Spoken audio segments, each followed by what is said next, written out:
Women's big bash league 2025-26 के इस addition का मैच नंबर 13 जो कि होगा एक मेलबर्न डार्बी जो कि होगा जंक्शन ओवल मेलबर्न के ही मैदान पर मेलबर्न की ही दो टीमों के नाम से जहां पर खेला जाएगा। मेलबर्न स्टार का वो मैच मेलबर्न रेनेगेड्स के खिलाफ जो कि होगा 16 नवंबर को सुबह 8:10 पर भारत के समय के हिसाब से, लेकिन यहाँ के लोकल टाइम के हिसाब से ये मैच नंबर 13 खेला जाएगा दोपहर के 2:40 से। यानी कि ओवरऑल अगर मैं कहूँ तो एक दिन का ही मैच है, लेकिन वेदर फोरकास्ट अगर आप जाकर के देखें तो आज पूरे दिन बारिश की पूरी 100% संभावना यहाँ पर रहेगी। हाई चांस है कि शायद मैच हो भी ना, लेकिन अगर होगा भी तो डकवर्थ लुईस यहां पर गेम में आएगा और कंडीशन ऐसी रहेगी कि जहां पर कोई भी टीम टॉस जीते तो शायद पहले फील्डिंग करना ही प्रेफर करे। लेकिन इसमें जो एक सबसे बड़ा फैक्टर आता है वो ये कि ऑलरेडी यहां पर 2 मैचेस शेड्यूल थे वो हो चुके हैं, लेकिन उसमें से एक मैच तो बारिश में धुल गया जहां पर पहली इनिंग की बैटिंग में मेलबर्न स्टार की ही टीम ने 180 प्लस का स्कोर बनाया। लेकिन एक और मैच यहां पर जो कंप्लीट हुआ वहां पर 148 का स्कोर बना पहली इनिंग की बैटिंग में। फिर सेकंड इनिंग की बैटिंग में मेलबर्न रेनेगेड्स की टीम ने 151 रन बना करके 6 विकेट पर मैच को जीत लिया 4 विकेट से। यानी कि 2 मैचेस तो ऑलरेडी शेड्यूल्ड थे, हो चुके हैं। और आज का ये जो मैच है ना, इस मैदान पर इस सीजन का एक्चुअली चौथा मैच है, जिसमें से एक तो बारिश में धुल गया, एक कंप्लीट हो चुका है, एक मैच आज इसी जस्ट मैच के पहले हो चुका होगा अगर बारिश उसको अलाउ करती है तो। अगर बारिश रुकती है तो वो मैच कंप्लीट हो चुका होगा। तो ओवरऑल अगर आप देखें तो पिच काफी हद तक यूज्ड होने वाली है, तो शायद वेदर का वो इंपैक्ट उतना ना रहे कि अगर पिछला मैच इसके पहले वाला अगर कंप्लीट पूरा हो जाता है तो शायद कोई टीम टॉस जीते तो पहले बैटिंग करने भी चले जाए। क्योंकि जंक्शन ओवल मेलबर्न के मैदान पर पिछले 3 मैचों का स्कोर कार्ड तो आपके सामने है, लेकिन अगर उसमें देखा तो स्पिन को 21 विकेटें मिली हैं, पेस को 12 विकेटें मिली हैं, जिसमें ज्यादातर विकेटें पहली इनिंग के अंदर ही आती हैं। तो कोई भी टीम जनरली ऐसे वेदर में और ऐसे आंकड़ों को देखने के बाद पहले फील्डिंग करना ही प्रेफर करेगी। और बाकी पिछले 3 मैच में 2 बार बैटिंग सेकंड करने वाली टीम जीती भी है। लेकिन ओवरऑल जैसा मैंने आपको बताया कि मैच कंप्लीट हो पाता है या नहीं पहला वाला इसके आज के दिन का, उस पर काफी सारी चीजें डिपेंड करेंगी। तो उसका अपडेट तो आपको टेलीग्राम और व्हाट्सएप पर मेरे मिलेगा ही, साथ ही साथ वेदर का ताजा अपडेट, पिच कैसी है उसके बारे में सारी जानकारी वो भी आपको मैं टेलीग्राम और व्हाट्सएप चैनल पर दूंगा। और मेरी अपनी जो फाइनल टीम बनेगी वो भी आपको टेलीग्राम व्हाट्सएप चैनल पर दूंगा, तो जाकर के दोनों को ज्वाइन करिए। लिंक आपको इसी वीडियो के डिस्क्रिप्शन में और कमेंट बॉक्स में जो पिन किया हुआ कमेंट है वहां पर देखने को मिल जाएगा।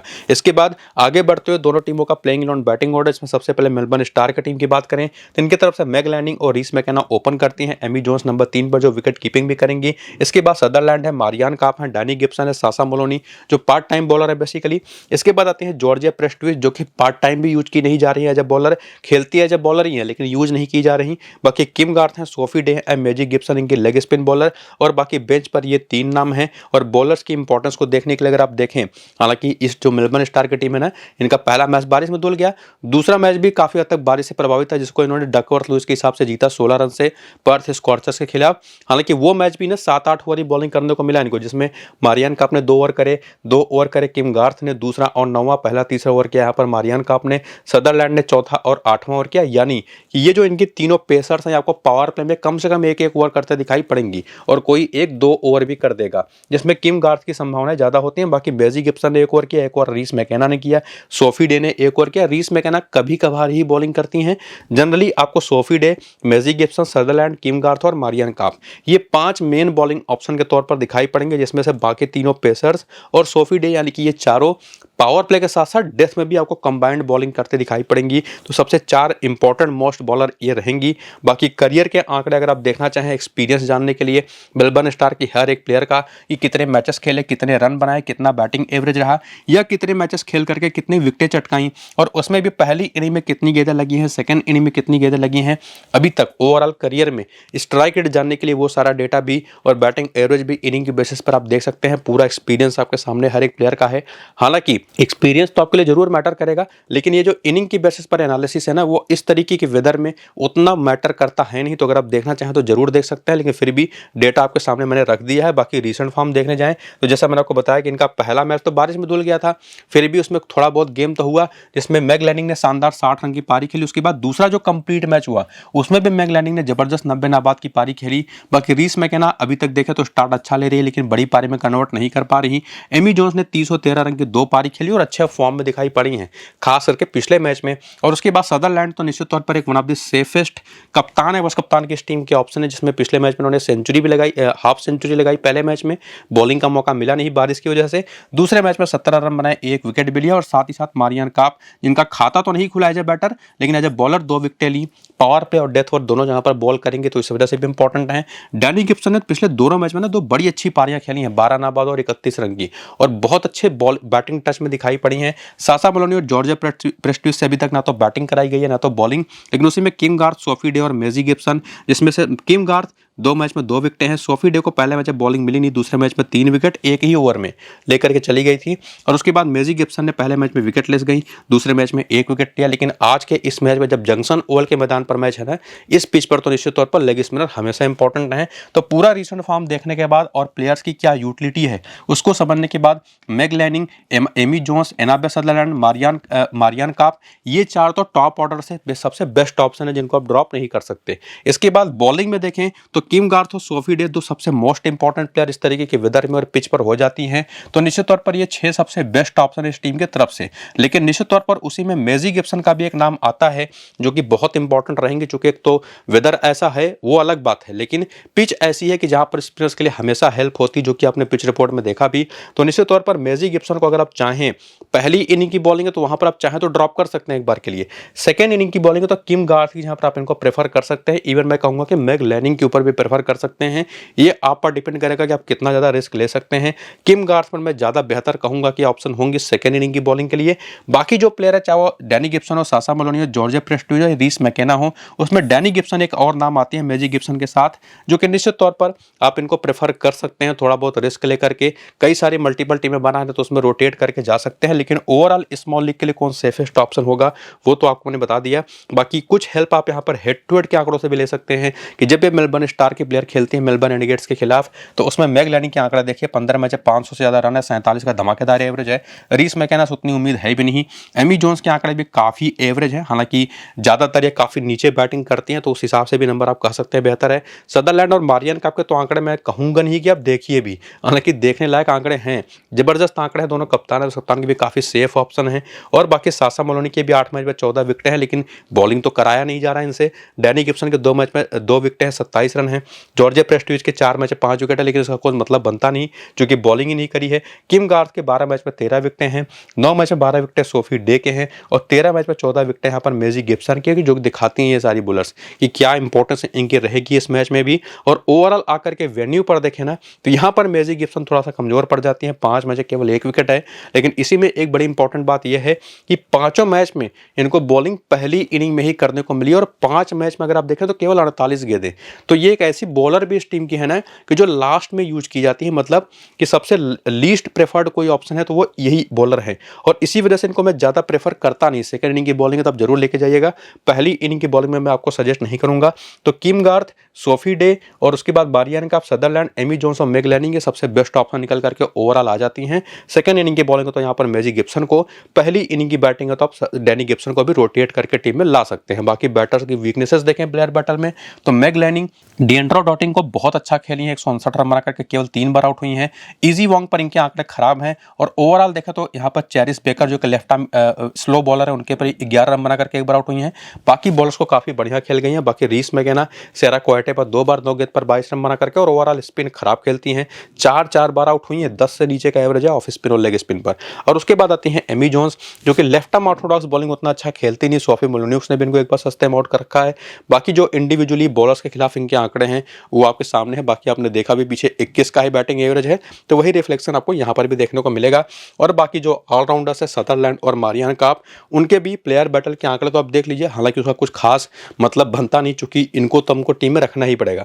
डैनी गिब्सन के साथ आप जरूर वो चीज कर सकते हैं। और उसके बाद जो बाकी बैटर्स है, सोफी रीड हो गई, रीस मैकेना और सासा मोलोनी, उनका भी सारा प्लेयर बैटल का डेटा आपके सामने है। और उसको देखने के बाद जब आप आते हैं दूसरी मेलबर्न रेनेगेड्स की टीम की तरफ, तो प्लेयर बैटल में आपको काफी सारे हिंट मिल गए हैं कि कौन कौन सी बॉलर सबसे इंपॉर्टेंट हैं, जिसमें सेरा कोएटे को लेकर के थोड़ा सा रिस्क है, वो भी आगे आपको एक्सप्लेन करता हूँ क्यों। बाकी कर्टनी वेब, डेविना परिन ओपन करती हैं, एलिस कैप्सी, डेंड्रा डॉटिन उसके बाद आती हैं, जॉर्जिया वेयरहैम टीम की कप्तानी करती हैं, right handed batter, leg spin bowler.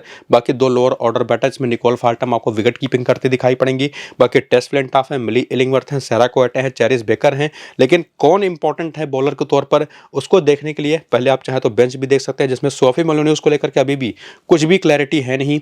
इनकी उम्मीद थी कि ये शायद तीसरे मैच में खेल जाते, लेकिन खेली नहीं है, तो देखना पड़ेगा। अगर ये खेलती हैं तो सबसे इंपॉर्टेंट प्लेयर्स में से तो ये भी आ जाती हैं। लेकिन उसके पहले बॉलर्स के बारे में जानने के लिए अगर आप यहाँ पर आएँ तो बेकर लगातार पिछले दोनों मैच में 3-3 ओवर करके गई हैं।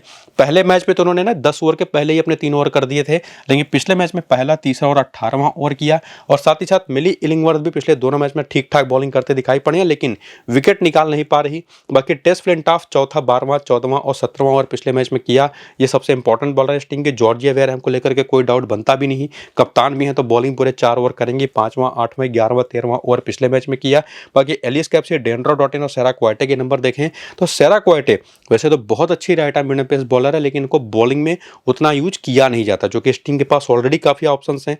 तो Alice Capsey, Deandra Dottin, Tess Flintoff और जॉर्जिया वेयरहैम 4 सबसे सेफ ऑप्शन हैं, जिसमें से 2-3 तो आपको बैटिंग भी करते दिखाई पड़ते हैं जब बॉलर। इन चारों को आप पिक करिए और बाकी के साथ आपके लिए रिस्क रहेगा, ये चीज़ आपको ध्यान में देना है। लेकिन फिर भी किसी को आपको as a risky bowling option prefer करना है तो सेरा कोएटे आपके लिए एक बेस्ट ऑप्शन हो सकती है। 141 में जिसका एक्सपीरियंस, 135 विकेट ले चुकी हैं इस WBBL के पहले। बाकी हर एक प्लेयर का पूरा एक्सपीरियंस आपके सामने, जिसको आप देख सकते हैं करियर के आंकड़े के तौर पर। और उसके बाद रिसेंट फॉर्म अगर आप देखने के लिए आगे बढ़ें तो रिसेंट फॉर्म में आप देखेंगे, आपको बता भी चुका हूं कि ये टीम 3 मुकाबले खेल चुकी है और उसमें कर्टनी वेब ने ना लगातार अच्छी शुरुआत दिलाई है टीम को, 46, 12 और 34 की पारियां खेल करके। और ना सिर्फ इस WBBL में, इसके पहले भी बहुत अच्छे फॉर्म में रही हैं। बाकी डेविना पेरिन से जैसी आप उतनी उम्मीद कर भी नहीं सकते, काफी युवा खिलाड़ी हैं, हालांकि बीच बीच में कहीं आप देखेंगे इनका टैलेंट दिखा है, लेकिन वो उतनी बेहतर ऑप्शन है नहीं कि आप इनको प्रेफर करें। बाकी एलिस कैप्सी ऑलरेडी आपको बता चुका हूँ, बॉलर भी तो बॉलर के तौर पर भी बहुत इंपॉर्टेंट है, बैटिंग तो नंबर 3 पर कर ही रही है, तो इनको तो आपको प्रेफर करना ही है। बाकी 13 रन कोई विकेट नहीं, 30 रन 1 विकेट और 5 रन 3 विकेट की परफॉर्मेंस आ चुकी है। और ठीक उसी तरह से डेंड्रा डॉटिन, जिनकी एक अच्छी बॉलिंग परफॉर्मेंस केवल आई है, बैटिंग में अभी तक कुछ खास कमाल कर नहीं पाए हैं, लेकिन ये भी उसी तरीके के प्लेयर हैं। जॉर्जिया वेयरहैम, जिनकी परफॉर्मेंस आई है उसी टाइप की, जिनको आप ड्रॉप कर नहीं सकते।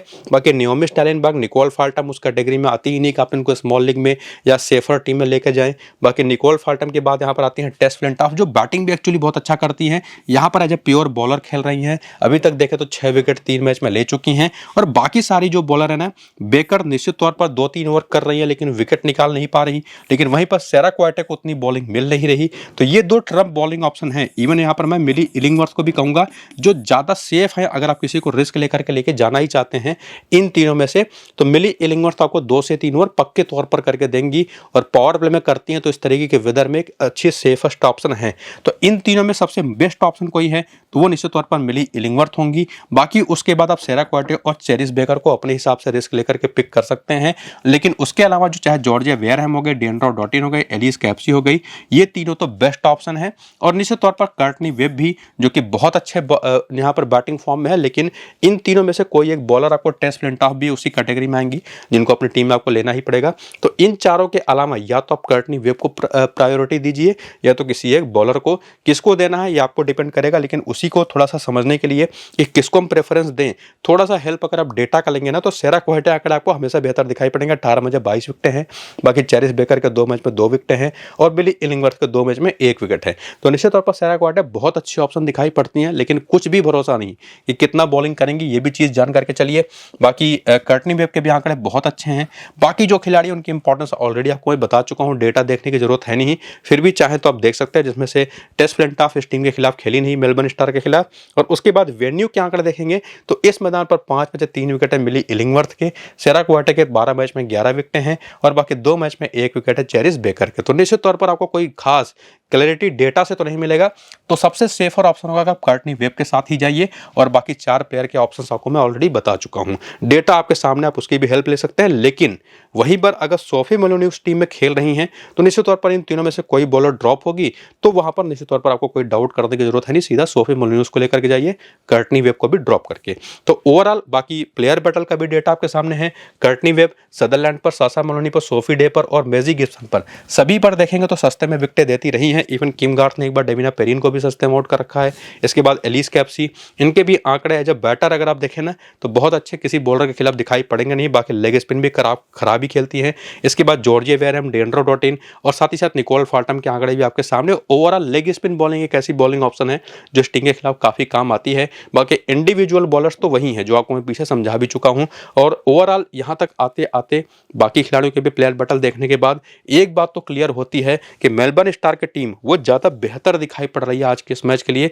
लेकिन मेलबर्न रेनिगेट्स की टीम भी है ओवरऑल काफी अच्छी, और उसमें सबसे इंपॉर्टेंट रोल होने वाला है टॉस का फिलहाल। तो हमको ये देखना पड़ेगा टॉस का अपडेट क्या होगा, पिच कैसी है, वेदर कैसा है, वो आपको मैं टेलीग्राम और व्हाट्सएप पर बता ही दूंगा। बाकी टेलीग्राम का लिंक और व्हाट्सएप चैनल का लिंक आपको इसी वीडियो के डिस्क्रिप्शन और पिन कमेंट में मिलेगा, तो जाकर के ज्वाइन जरूर हो जाइएगा। वीडियो पूरा देख लीजिएगा, वहीं से आपको सारी क्लैरिटी मिल जाएगी। फिलहाल इसको यहीं पर करते हैं, खत्म, चलते हैं, नमस्कार।